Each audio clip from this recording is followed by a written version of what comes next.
안녕하세요. 저는 세명대학교 건축공학과의 이태구 교수입니다. 오늘은 그 생태건축의 이해라는 주제로 강의를 진행하도록 하겠습니다.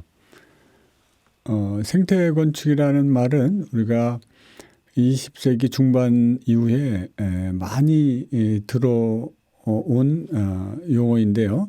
우리나라도 1990년대부터 생태계의 그 중요성에 대해서 상당히 많이 인식을 하게 됐고, 또 그것과 연계해서 생태건축이라는 분야도 꽤 많이 연구도 진행됐고, 최근에는 상당히 많이 실체화되고 있는 상황입니다. 그래서 생태건축은 그림에서 보시는 것처럼 생태계와 건축이 같이 어우러질 수 있는 그런 그 계획이나 시공 또는 유지관리, 폐기까지를 얘기하는데요.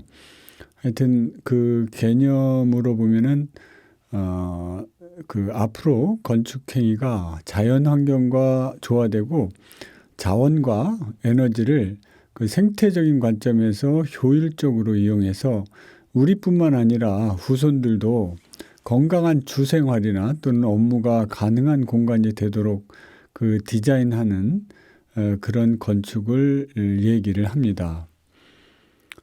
그 원래 생태건축의 목적은 그 최근에 우리뿐만 아니라 후손들도 지속적으로 이 환경을 누릴 수 있는 기회를 제공해야 되겠다 하는 리우 데자이너에서의 환경회의 이후에 하여튼 지속 가능한 개발이라는 용어가 전 세계적으로 그 확산되고 있습니다. 그래서 지구 하나의 그 생태 시스템으로 파악을 해서 우리 사람들도 그 생태계를 구성하는 하나의 구성 요소로 보고, 하여튼 우리도 생태계의 그 요소로서 우리 혼자만의 환경을 이용하는 것이 아니라 우리 생물 모두가 같이 누릴 수 있는 그런 환경을 만들자 하는 것이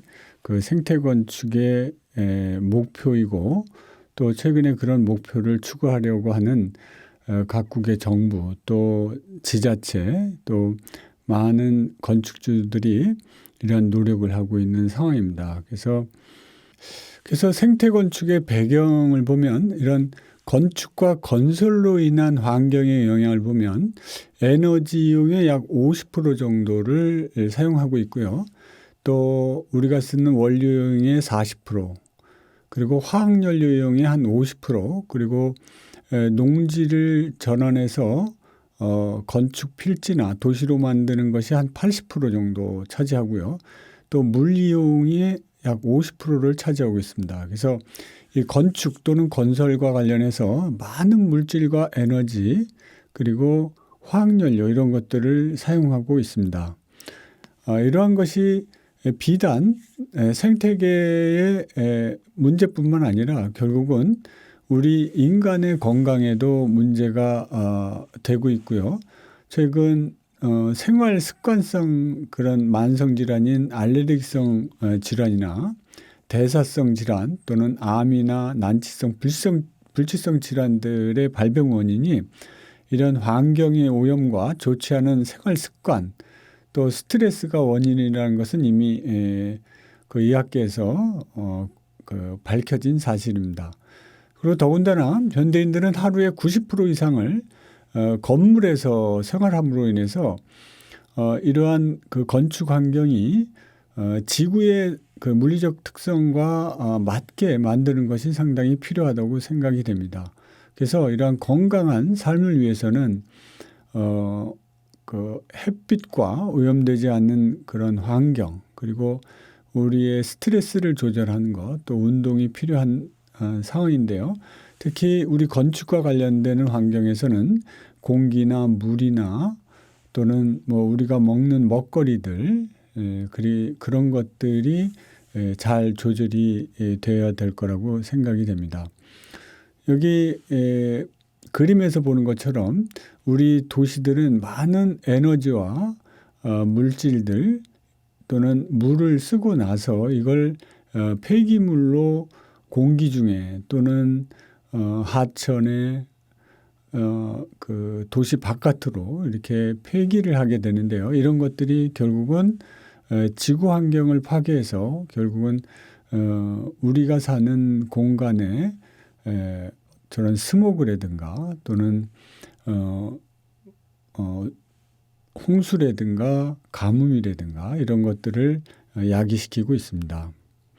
그래서 오늘 강의하게 되는 이런 생태 건축은 산업화 이후에 우리가 만들었던 건축이 공기나 에너지나 물질이나 물들을 뭐 폐기 가스나 폐열, 오수, 쓰레기 이런 걸로 다 건물 바깥으로 폐기를 해서 우리 건축 외부 환경과 도시 환경을 파괴시켰다고 한다면 이러한 생태 건축은 물질이 순환되는 그런 재료들 그리고 공기도 다시 정화가 되는 그런 건축 또 에너지도 자급자족해서 순환이 되는 그런 건축 또 물도 일부 자급자족하고 일부는 다시 깨끗하게 처리해서 자연으로 보내는 이런 순환형의 자연형 건축을 생태 건축의 목표로 하고 있습니다. 그래서 그러한 사례들을 가지고 좀 살펴보도록 하겠습니다.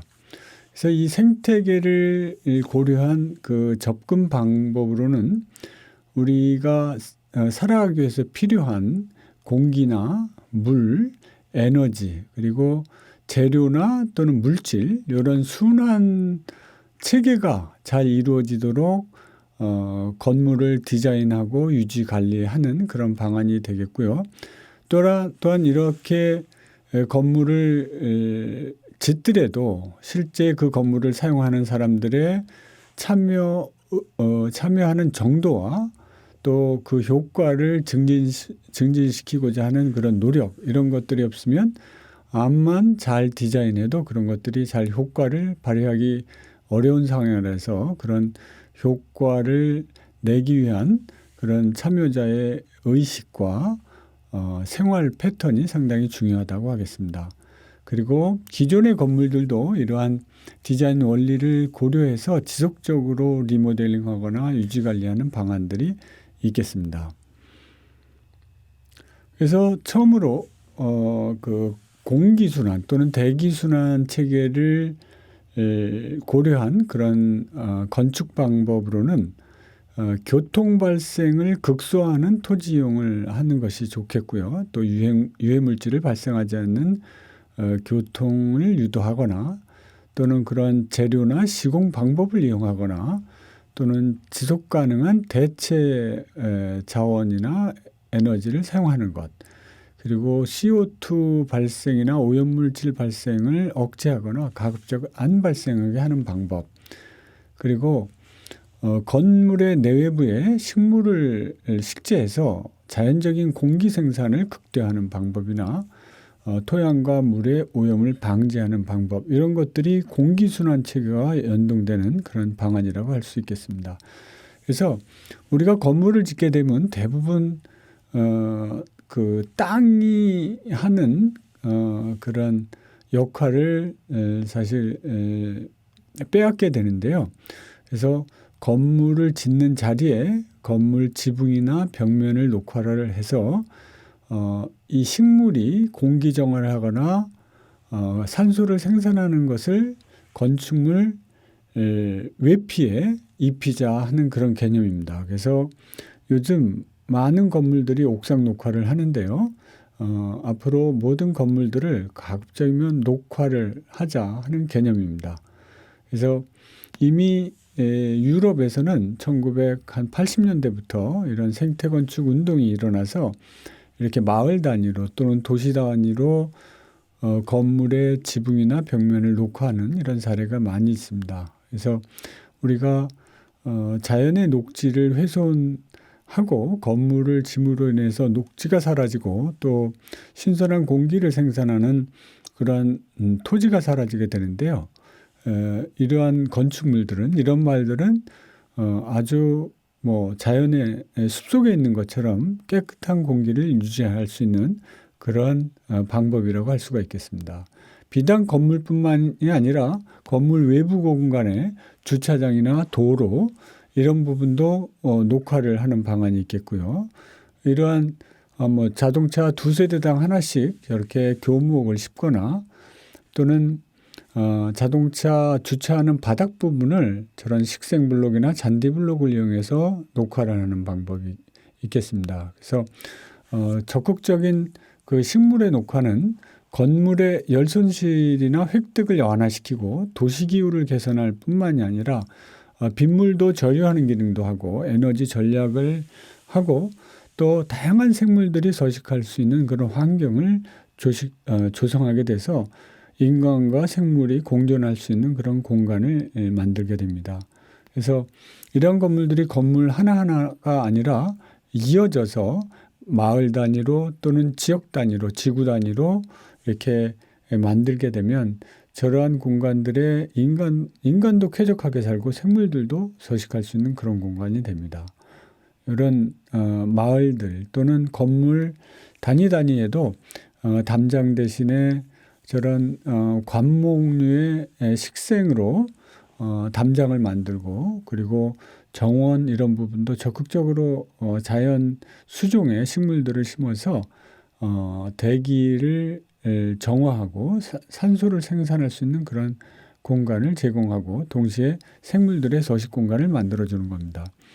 또는 뭐 한 10층에서 25층, 30층짜리 아파트에도 지붕을 녹화하고 또 외부 공간 주차장 위를 저렇게 교목을 식재하게 되면 사실 저게 주차장인지 아니면 숲속인지 모를 정도로 아주 쾌적한 환경에서 거주할 수 있는 그런 아파트 단지가 조성이 될 수 있겠습니다. 다음으로 생물들이 살아가기 위해서 또 필요한 것이 물입니다. 지구상의 생물들은 공기뿐만 아니라 물이 있어야 살아가는데요.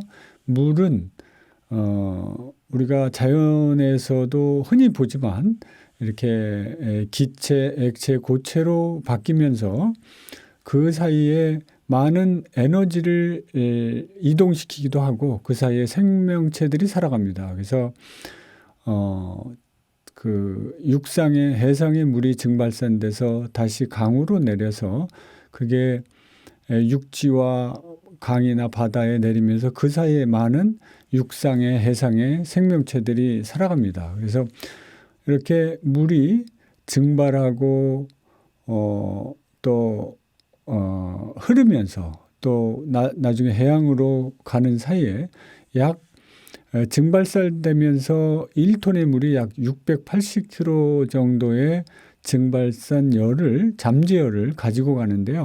이러면서 지구를 식히기도 하고 또 따뜻하게 하는 이런 에너지의 조절 작용을 하는 것이 또 이 물의 역할입니다. 이 지구상의 물의 97%는 염수고요. 3%도 사실 우리가 사용하기 어려운 담수인데요. 그 3% 중에서도 70%는 얼음입니다. 그리고 29%는 지하수고요.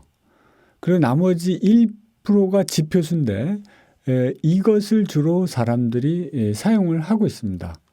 우리가 쓰는 물은 상당히 작은 양이죠. 이 지구상에서 보면요. 근데 우리가 쓰는 물들을 보면은 대부분 강우에서 오는 그 담수를 쓰고 있는데요. 이 담수는 자연 상태의 땅에서 보면은 연간 내리는 비의 40%는 증발산되고요. 10%가 표면으로 유출됩니다. 이게 이제 하천이죠. 그리고 25%는 지표 밑으로 샘물처럼 흐르고요.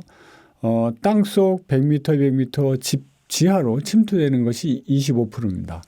근데 맨 마지막 우측에 있는 그림처럼 도시가 약 75% 정도의 100%로 콘크리트, 아스팔트 이런 걸로 건물, 도로, 주차장 이런 걸로 덮이게 되면요.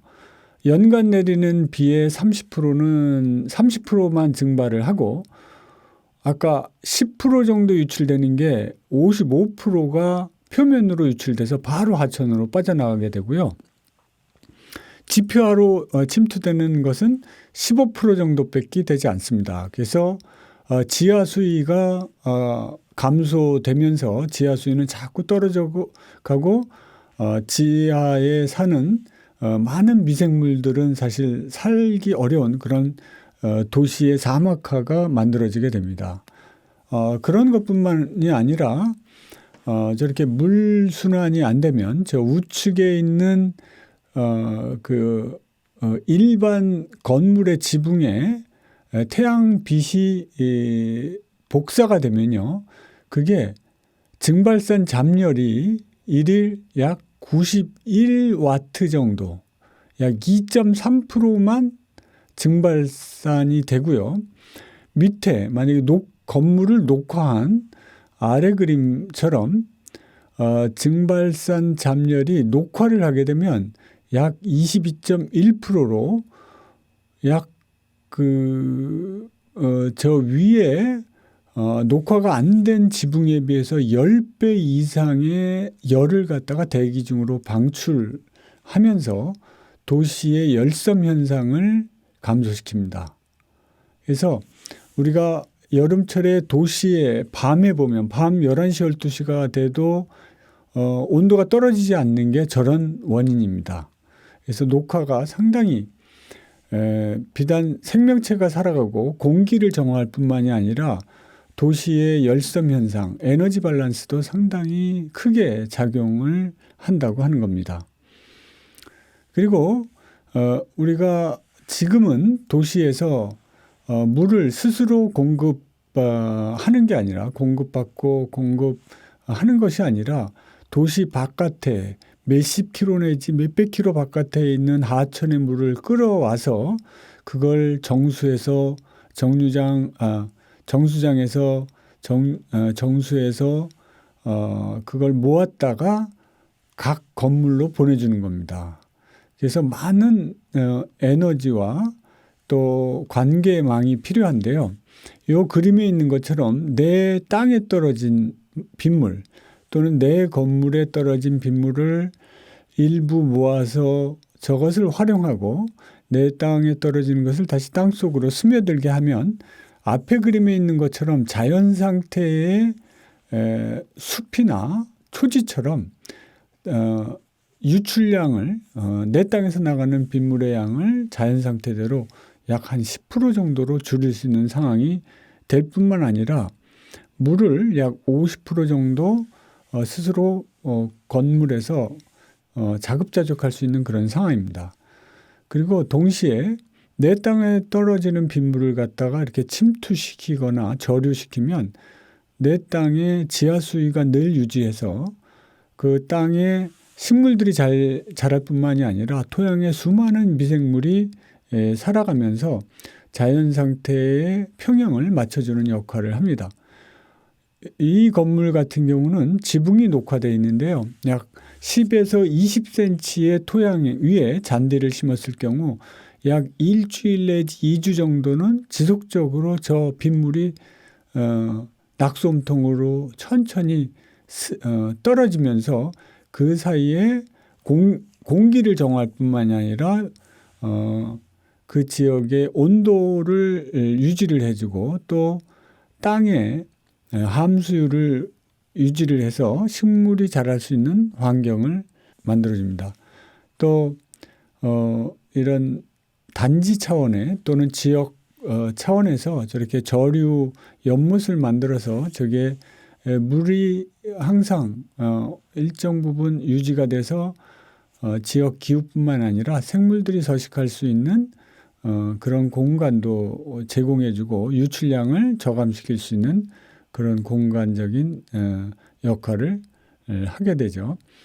그리고 뭐 아파트 단지가 됐든 또는 뭐 오피스 건물이 됐든 내 건물 주위에 저렇게 우수 연못을 만들어주게 되면 뭐 다양한 생물들의 서식처 형성뿐만 아니라 뭐 조경용수, 소방용수로 활용이 가능하기도 하고요. 또 이렇게 집집마다 빗물을 모아서 이걸 조경용수, 화장실용수, 세척용수 이런 거로 활용을 할 수가 있습니다.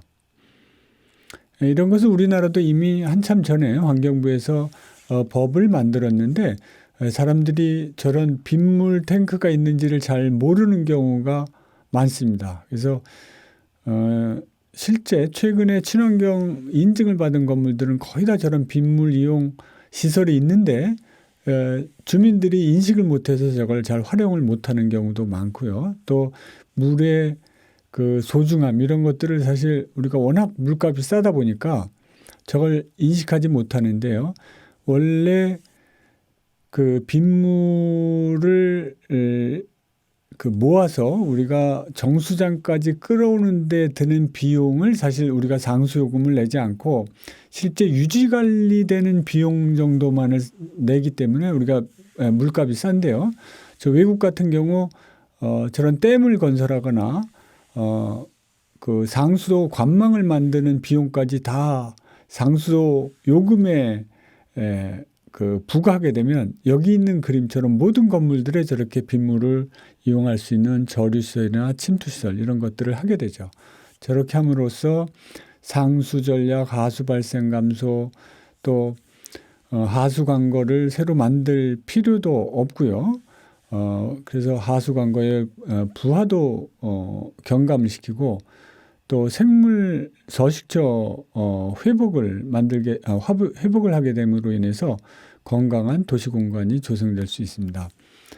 다음으로 에너지 부분을 보면요, 우리 인류가 지난 세기에 많은 화석 연료를 써서 한 100만 년 동안 지구가 만들어 놓은 화석 연료를 지난 100년 동안 우리가 써왔습니다. 그래서 이 화석 연료가 지금 점점 고갈되고 있는 상황인데요.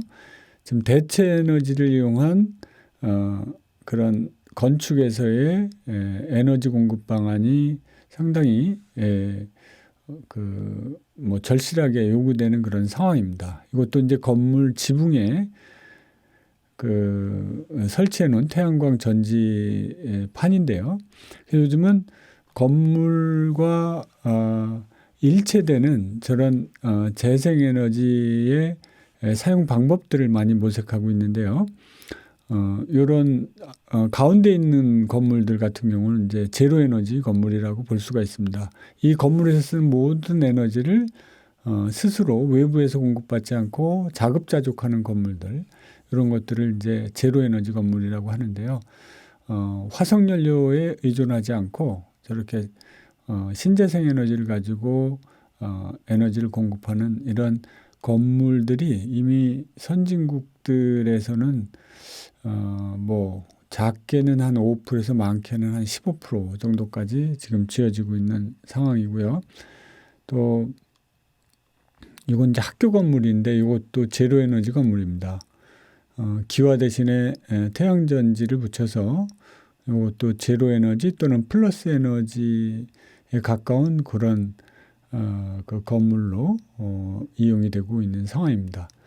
또 비단 저렇게 신재생 에너지를 이용할 뿐만이 아니라 그냥 자연 에너지를 저런 온실을 이용하게 되면 겨울철 가을, 겨울, 봄 같은 경우는 건물에서 필요한 난방 에너지의 약 25% 정도를 이 온실 하나가 거실 앞에다 설치했을 경우 그 정도의 에너지를 절감하는 효과가 있습니다. 그리고 이제 지열을 이용하거나 또는 열교환기를 이용하거나 이런 것들도 요즘 신축되는 건물에서는 많이 적용되는 요소들이고요. 우리나라도 지금 제로에너지 단지들은 꽤 많이 지어지고 있는 상황인데요. 아직 건물과 연동된 저렇게 건물의 형태와 연동된 그런 신재생 에너지에 적용한 그런 사례들은 많지는 않은 것 같습니다. 요거는 태양열을 이용한 건물이고요. 온수나 또는 난방하는 데 이용하는 그런 온수를 공급하는 태양열 이용 판을 설치한 건물입니다. 이 단지들은 거의 화석연료를 쓰지 않고 있는 단지인데요. 약 한 120가구가 저런 태양열을 이용해서 난방, 냉방을 하고 있습니다. 또 요거는 아주 고기밀 고단열화된 그런 건물이고요. 패시브하우스라고 해서 일반 건물의 약 한 10분의 1 정도 에너지면은 그 1년을 쾌적한 온도로 살 수 있는 그런 건물입니다. 그리고 다음 단계는 이제 재료 또는 물질의 순환이 되겠는데요. 우리 건축에서 쓰는 재료들이 우리 건강에 유해한 성분을 방출하지 않는 그런 제작 방법으로 화학적 영향이나 물리적 영향을 막아주는 그런 기능을 갖는 재료들을 사용하는 것이 좋겠다. 그러기 위해서는 가급적이면 자연적이고 화학적으로 가공되지 않는 그런 것이 좋습니다. 그리고 가급적이면 지역자재를 사용하는 것이 좋겠고요. 그리고 재생 가능하고 풍부하고 재활용이 가능한 재료를 사용하는 것이 생태계를 위해서는 상당히 유리한 그런 방법이 되겠고요. 그리고 재료 자체가 일사열을 조절하고 또 자연광도 조절하면서 실내의 연료를 조절하는 이런 조절 기능이 있는 재료를 사용하는 것이 좋겠다. 자연 재료는 그런 것들이 많이 있습니다. 그리고 열 용량이 좋은 그런 재료들을 외피에 사용을 하는 방법들인데요. 저런 것을 잘 구성하는 것이 실제로 에너지를 생산하는 것보다 상당히 큰 역할을 하기도 합니다. 그래서 여기 사진에 있는 것처럼 자연에서 나는 소재들, 나무나 짚이나 흙이나 돌이나 뭐 이런 것들, 특히 식물에서 생산된 재료들은 독성이 있는 것이 이렇게 많지 않습니다. 그래서 독성이 없는 그런 재료들, 그리고 거기에 약간의 무기물들을 첨가를 하게 되면 성능을 상당히 강화할 수 있는 그런 방법들이 있습니다. 그래서 색상도 우리 화학재료 못지않게 여러 가지 컬러를 낼 수 있는 그런 마감재들도 있고요. 단열재도 요즘 목섬유 단열재라든가 셀룰로스 단열재 이런 것들로 단열을 하고 자연 소재로 마감하는 방법들. 이건 흙으로 지은 집들입니다. 흙과 목재로 만들어진 집이고요. 그리고 건물에서 나오는 유기물질들, 대표적으로 가장 많은 그 문제가 음식물 쓰레기와 분뇨입니다. 이런 것들을 발효시키면 발효시킨 것이 자연에서는 이제 저게 자연의 먹잇감이 되죠. 그래서 퇴비화시키는 방법들, 이러면 사실 쓰레기가 한 50% 이상 줄어들 수 있다고 생각이 됩니다. 그리고 재료를 다시 활용하는 방법들, 콘크리트나 목재 이런 것들을 다시 파쇄하거나 또는 부분 잘라서 저렇게 쓰는 방법들, 또 재활용하는 방법들이 사진에 있는 것처럼 있을 수 있고요. 그리고 마지막으로 이러한 건축 방법들을 쓰더라도 실제 그 건물을 사용하는 사람들의 생활 패턴, 또 의식, 이런 것들이 함께하지 않으면 사실 그 기능을 다하기 힘듭니다. 그래서 우리가 실제 많은 홍보, 교육뿐만이 아니라 저런 선구자적인 역할을 할 수 있는 그런 사람들을 많이 배출하는 그런 방법들, 또 솔선수범하는 거, 그리고 이러한 건물을 짓거나 또는 단지를 만들거나 하는 사람들에게 지원이나 어떤 자료 제공 이런 것들도 상당히 중요한 역할이라고 생각합니다. 우리나라에도 많은 생태단지들, 생태마을들이 만들어지고 있는데요. 이러한 사람들이 어떻게 살아갈지, 어떻게 만들지 이런 정보를 제공하고 사는 방법들에 대한 것을 함께 공유하는 자리들, 이런 것들이 좀 필요하다고 생각을 합니다. 요거 이제 도심에는 이런 게 많지는 않지만 지금 우리나라도 그 지방에는 꽤 많이 이런 마을들이 만들어지고 있습니다. 그래서 이런 그 사람들이 비단 그 농촌이나 산촌만이 아니라 도심지에서도 함께 할 수 있는 그런 의식, 교육, 홍보 이런 것들이 필요하다고 생각을 하고요. 또 기존의 건물들을 생태적으로 리모델링 하거나 유지 관리하는 방안도 추가적으로 필요할 것이라고 생각을 하고요. 결론적으로 이렇게 지속 가능한 삶을 위해서는 절대적으로 생태계가 공존해야 가능하겠다 하는 것을 말씀드리고 싶고요. 그래서 에너지라든가 또는 환경, 특히 물, 공기, 녹지 이러한 것을 잘 고려한 건축과 도시, 아니면 국토 계획 이런 것들이 이루어져야 되겠고요.